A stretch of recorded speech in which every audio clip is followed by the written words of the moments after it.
Howdy, y'all. I'm Mr. B, and you're watching my tip talk on topic 3.2, Empires Administration. Let's recall our essential question for this unit. How did land-based empires shape politics, economics, and culture between 1450 and 1750? So let's myelinate some neurons to get ready for some brain vomit for your free response questions. So topic 3.2 looks at how the rulers of these land-based empires that we saw in 3.1 developed and maintained centralized control. So the word of the day here is absolutism. How did these rulers achieve being the one center of all power in the empire?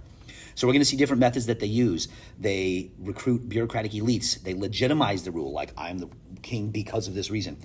They use military professionals. They generate tax money through different techniques, which we're going to talk about. So first is the recruitment and use of bureaucratic elites and military professionals that the rulers use to maintain centralized control. These bureaucratic elites and professionals report just to the emperor.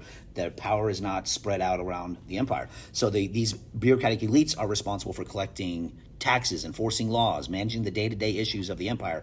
If you think Devshirme for the Ottoman, look that one up. The military professionals are responsible for providing defense against external threats, maintaining internal order.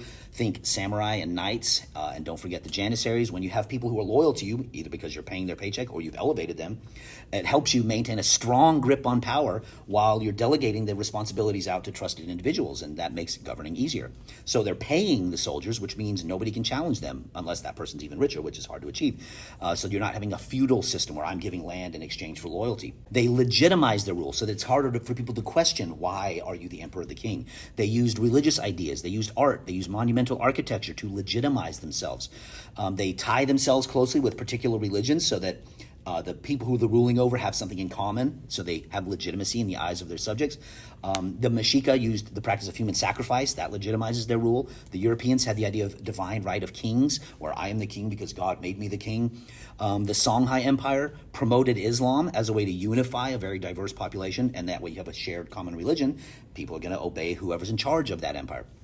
They also build big palaces, religious buildings, and shrines, not just as a symbol of wealth, but also power. So this is like they're putting their stamp all over their empire. Art and monumental architecture are used to consolidate. I am powerful. I am great. So the Qing dynasty, it wasn't just artwork. It wasn't just architecture. It was imperial portraits. They had paintings to symbolize their power and legitimacy. The Incan Sun Temple at Cuzco was a major religious center that reinforced the authority of the rulers. The Mughals had things like the Taj Mahal and mosques that are built as symbols of their wealth and their power, while Europeans have palaces like Versailles that's showing how great they are and how grandiose their power is. To get all that wealth, they used innovative tax collection systems to generate revenue for the empire. The Mughal zamindar tax system was a very efficient way of collecting taxes from peasants. Zamindars were appointed by the emperor to manage and collect taxes from a specific area of land. The emperor doesn't have to worry about it. The zamindar gets the taxes, gives it to the emperor, and keeps some. They had the power to collect the taxes, and they had to maintain and develop the land. That helps increase the production, which, of course, increases the wealth. Wealth is power, and so on. The Ottoman tax farming system was another thing to remember. That was where they would lease out the right to collect taxes in exchange for a percentage of the money that gets collected. The Mexica tribute lists was a very efficient way of collecting tribute payments from weaker states.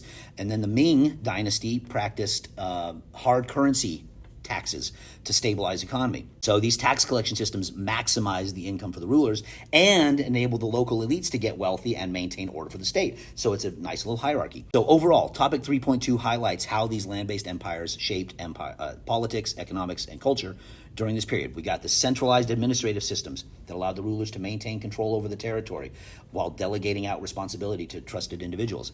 3.2 talks about how rulers used religion, art, architecture to legitimize their rule, and then they generated revenue through innovative tax collection systems. So make sure you hit my website if you want some more details. I've got all that stuff on there, and plus a lot more. And like, subscribe, share if you think that's valuable, but come back and see me for 3.3.